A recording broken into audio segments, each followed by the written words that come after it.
नमस्कार, बहुत स्वागत है आपका 50 खबर 50 जिलों में। खबरों के साथ मैं हूं रीनू। तमाम खबरें बताएंगे, लेकिन सबसे पहले बात करेंगे भोपाल से बड़ी खबर की। सीएम शिवराज ने आज बुलाई निगम मंडल अध्यक्ष उपाध्यक्ष की बैठक, जहां निगम मंडलों के कामकाज की सीएम शिवराज करेंगे समीक्षा। निगम मंडलों की प्रोग्रेस रिपोर्ट और कमियों को लेकर होगी समीक्षा। शाम 7 बजे सीएम हाउस में होगी बैठक। निगम मंडलों के खाली पदों पर सरकार जल्द कर सकती है राजनीतिक नियुक्तियां। आज की समीक्षा के बाद सीएम शिवराज लेंगे फैसला। तो निगम मंडल अध्यक्ष उपाध्यक्ष की बैठक मुख्यमंत्री ने बुलाई है और आज जो उनके कामकाज की समीक्षा की जाएगी।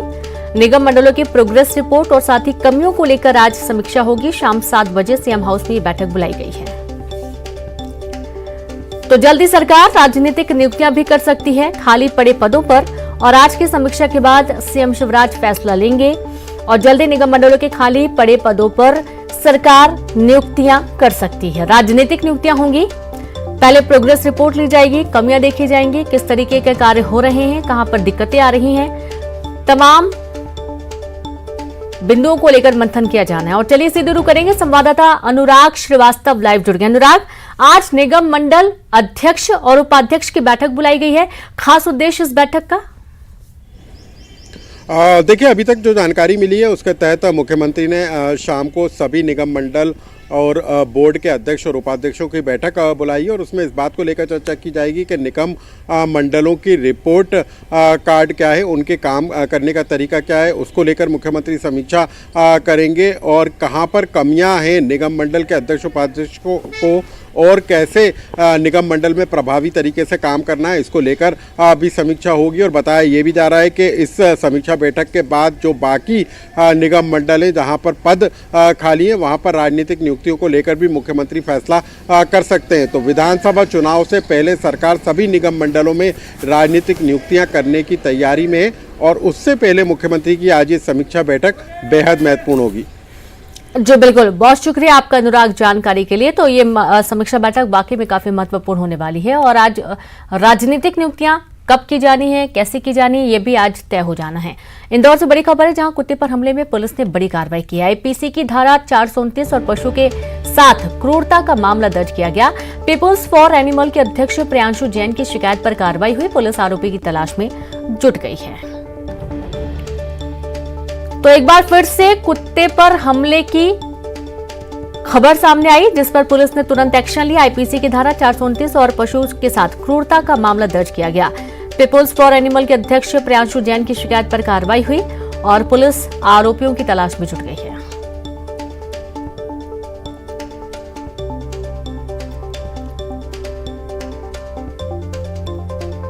तो पूरा मामला इंदौर का है, जहां डंडे से मार मार कर कुत्ते की हत्या कर दी गई। और इस पूरे मामले के सामने आने के बाद, वीडियो सामने आने के बाद जब ये पूरी जानकारी लगी, तो पीपुल्स फॉर एनिमल के जो अध्यक्ष हैं प्रियांशु जैन, शिकायत दर्ज करवाई गई है। पूरे मामले की तलाश जांच में पुलिस जुट गई है। आरोपी की तलाश में पुलिस जुट गई है। आईपीसी की धारा 429 और पशु के साथ क्रूरता का मामला दर्ज किया गया। और संवाददाता अरुण त्रिवेदी जुड़ गया। अरुण, कुत्ते पर हमले के बाद पुलिस ने एक्शन लिया है और अभी तक आरोपी गिरफ्त में नहीं है।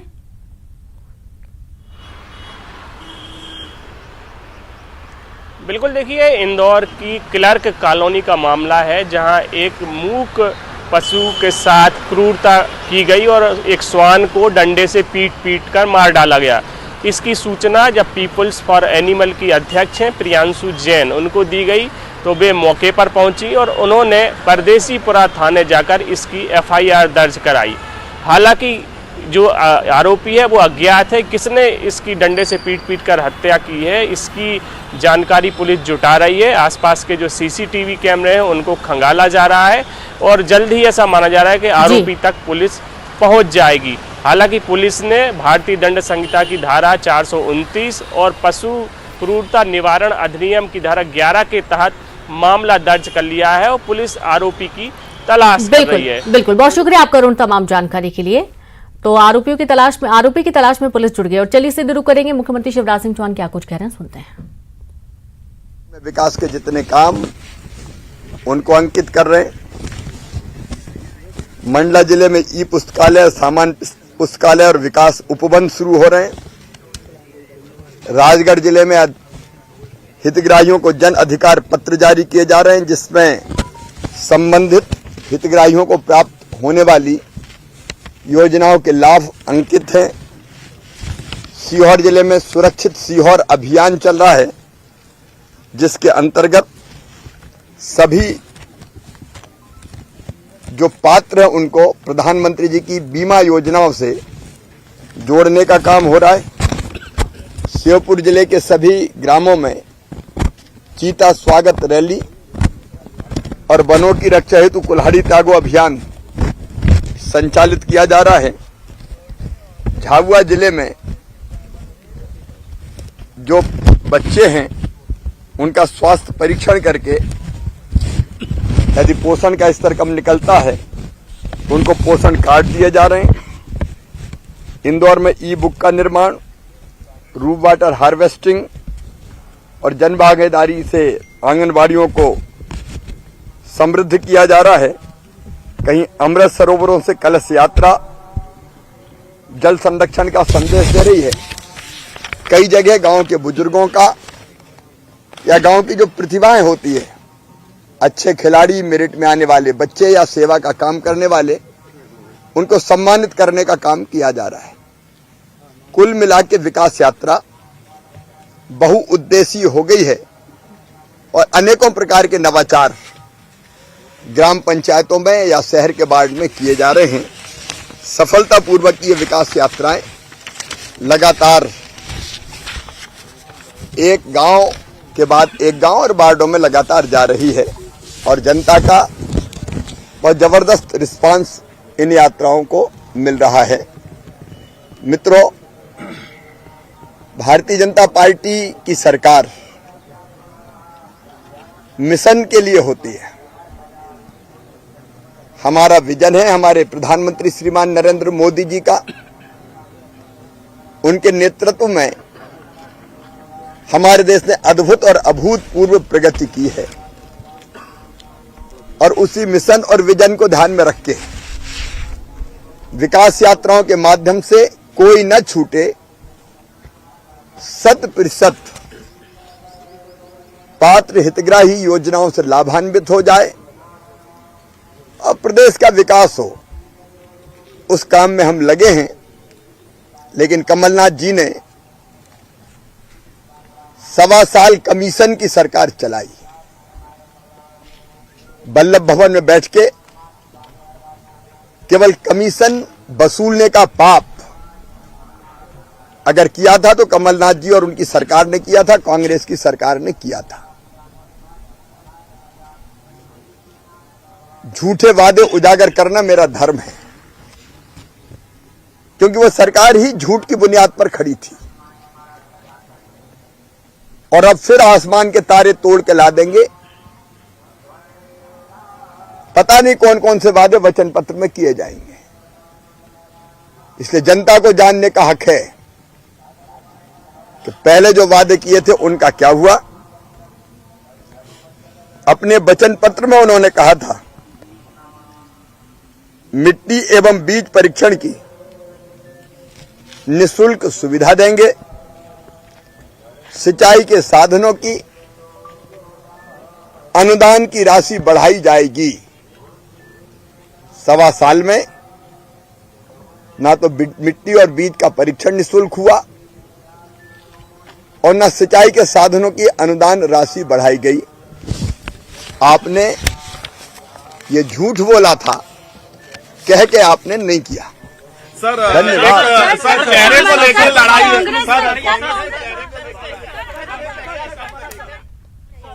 कांग्रेस ने ट्वीट किया है, पहले भावी मुख्यमंत्री बता रहे थे, अब असम में भावी मुख्यमंत्री बता रहे हैं।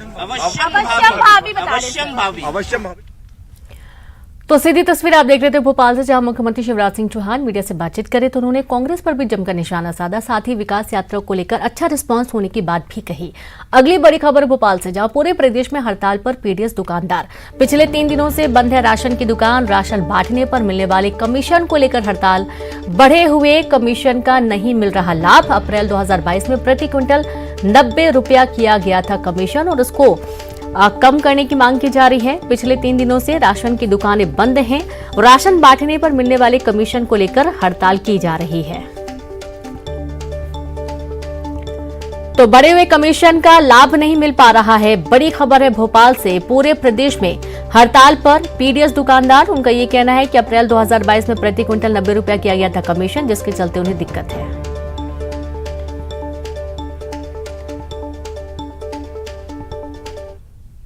राशन दुकान संचालक 3 दिनों की हड़ताल पर हैं और राशन दुकानों की बाहर इस तरीके का जो नोटिस बोर्ड है वो लगाया गया है कि केंद्र सरकार की मनमानी नीतियों के खिलाफ ये जो प्रदर्शन है वो हो रहा है। 7, 8, 9 फरवरी 2023 तक पूरे देश भर में जो राशन दुकानें हैं वो बंद रहेंगी। राशन बंदी की जा रही है और इसी के चलते 5 करोड़ से ज्यादा जो हितग्राही हैं वो राशन न मिलने से परेशान भी हो रहे हैं। 2 दिनों तक लोगों को इस बात की बिल्कुल भी जानकारी नहीं थी कि राशन दुकान संचालक हड़ताल पर जा रही है। यही वजह है कि हितग्राही परेशान भी हुए, राशन दुकानों पर भी पहुंचे, लेकिन जब भी पहुंचे इस तरह से जो ताला है वो हितग्राहियों को दुकानों पर लटका हुआ मिला। लेकिन आज हड़ताल का आखिरी दिन है, लेकिन अधिकारियों से अब तक मांगों को लेकर किसी भी तरह से कोई बातचीत नहीं हुई है राशन दुकान संचालकों की, क्योंकि उनका यही कहना है कि जो प्रति क्विंटल जो कमीशन है सेल्समैन को वो 70 रुपए प्रति क्विंटल दिया जाता था और अप्रैल 2022 में से बढ़ाकर 90 रुपए प्रति क्विंटल कर दिया गया, लेकिन बढ़े हुए कमीशन का अब तक लाभ नहीं मिल रहा है। तो वहीं PMKGY का जो फायदा है वो भी नहीं मिल रहा है। ऐसे में कई तरह की समस्याएं हैं और जब तक इन समस्याओं का निराकरण नहीं हो जाता है तब तक राशन दुकानें नहीं खोली जाएंगी। अब देखना यही होगा कि आज अधिकारियों से बातचीत होती है या फिर बातचीत में सामंजस्य नहीं बनता है तो ये हड़ताल लंबी भी खिंच सकती है।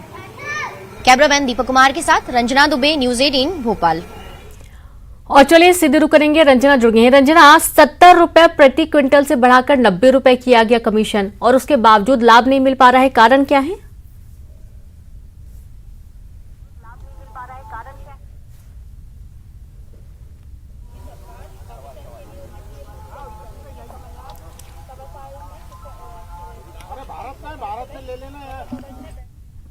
तो आप देखिए कि भोपाल में पूरे प्रदेश में हड़ताल पर पीडीएस दुकानदार हैं।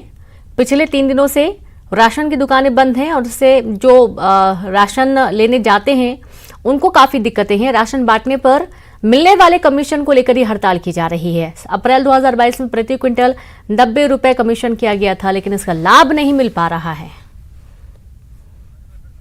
और चलिए सीधे रुक करेंगे रंजना के पास। रंजना, 70 रुपए से 90 रुपए प्रति क्विंटल कमीशन किया गया, उसके बाद लाभ नहीं मिल पा रहा है, कारण क्या है?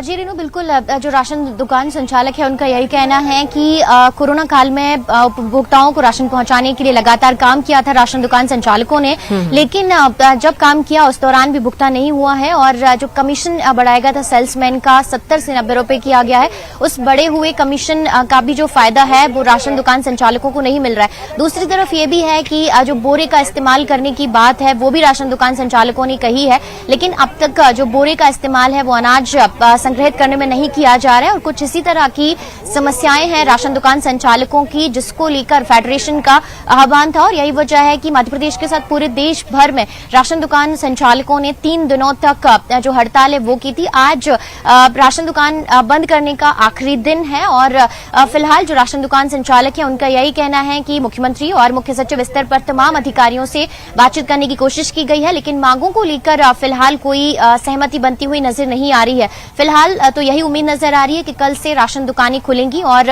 जो भी हितग्राही हैं वो राशन उनको मिल सकेगा दुकानों पर। लेकिन आखिरी फैसला फेडरेशन को लेना है कि कल से राशन दुकानें खुलेंगी या नहीं, क्योंकि यह फेडरेशन के आह्वान पर ही 3 दिवसीय सांकेतिक रूप से हड़ताल की गई थी और आगे की हड़ताल को लेकर जो फैसला है वो भी फेडरेशन की तरफ से ही किया जाएगा। लेकिन कुल मिलाकर यही है कि फिलहाल 3 दिनों के लिए राशन दुकानें बंद रही, लेकिन इसका खामियाजा और परेशानियां सबसे ज्यादा हितग्राहियों को ही भुगतनी पड़ी, क्योंकि बड़ी संख्या में प्रदेश भर में हितग्राही हैं जिनको राशन दुकानों से अनाज लेने को ही निर्भर है और ऐसे में उनकी परेशानियां जरूर इन 3 दिनों में बढ़ गई हैं। रीनू, बिल्कुल, बहुत शुक्रिया आपका रंजना तमाम जानकारी के लिए। तो इस तरीके से परेशानियां तो बढ़ी हैं और उसको लेकर पिछले 3 दिनों से लगातार दुकानें बंद हैं पीडीएस की, और इसकी जो सबसे ज्यादा परेशानी है वो उन लोग को हो रही है जो राशन लेने पहुंचते हैं। अब चलिए रुक करेंगे।